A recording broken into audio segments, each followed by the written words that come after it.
President Trump putting the heat on China after images reportedly show Chinese ships selling oil to North Korean vessels. That's in violation of the United Nations resolution. The president tweeting, quote, "Caught red-handed, very disappointed that China is allowing oil to go into North Korea. There will never be a friendly solution to the North Korea problem if this continues to happen." China insists it's doing nothing wrong.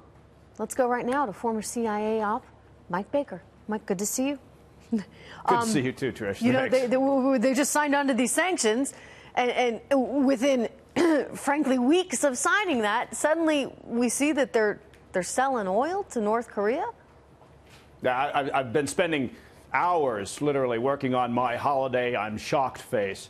I still haven't got it right, so I won't display it here on the show. But look, nobody should be surprised. Anybody who's been paying attention or watching this drama with North Korea over the years, I don't mean just during the past several months or during the Trump administration, I mean for decades. Anybody who's been watching this can't honestly say that they're surprised at China's behavior. And the recent news over the past couple of days, when people were saying, well, according to the information, they haven't sent any oil or coal to North Korea, I thought, really?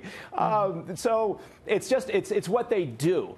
And we have to be pragmatic. So they violate sanctions. That's what they do. You know, they violate by the way, sanctions, yeah. Mike, this is why you and many others weren't sold when the sanctions were first signed on to, because you said, well, you know, that'll be if they abide by them, and typically they don't. And so we've got evidence that, in fact, they don't. So what do we do with this evidence? What do we do now, knowing that they're not going to play ball with us?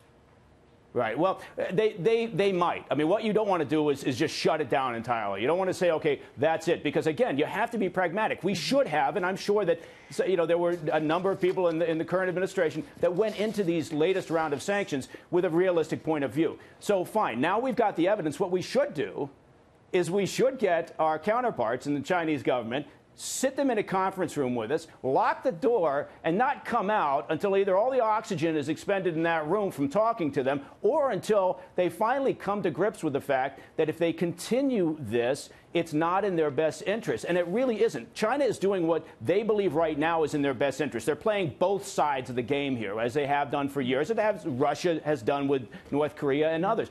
But we have got to, in a sense, keep our boot on the neck of North Korea with these sanctions and do everything possible, including displaying this evidence and having very straightforward conversations with the Chinese authorities to explain that this is unacceptable, and they have to know that we mean it. If that means sanctions on Chinese financial institutions. Let me just throw this in here. I mean, this report came out of South Korea. Might they have a reason to try and inflame the situation? I mean, how do you trust the source of it?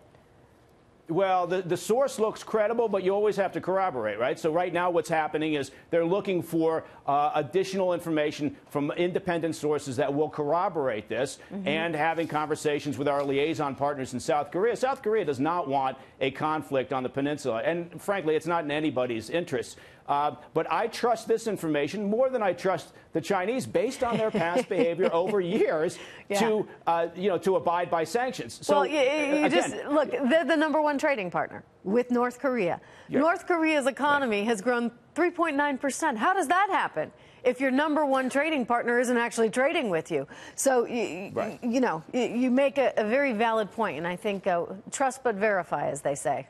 Trust but verify. And look, in China's perspective, putting ourselves in their minds, if they turn the spigot off entirely and no oil does flow, or no coal goes there, you know, what that means is the regime collapses, and millions potentially of North Koreans go streaming into China looking for relief. They don't want that either. No. But what we have to do with the Chinese authorities is, again, make sure they understand we're not backing off. Right. Just because you've been cheating on the sanctions, times have changed. They are almost at the end of the road of developing their weapons program. We can't allow that to happen, so we have to continue this effort with the Chinese.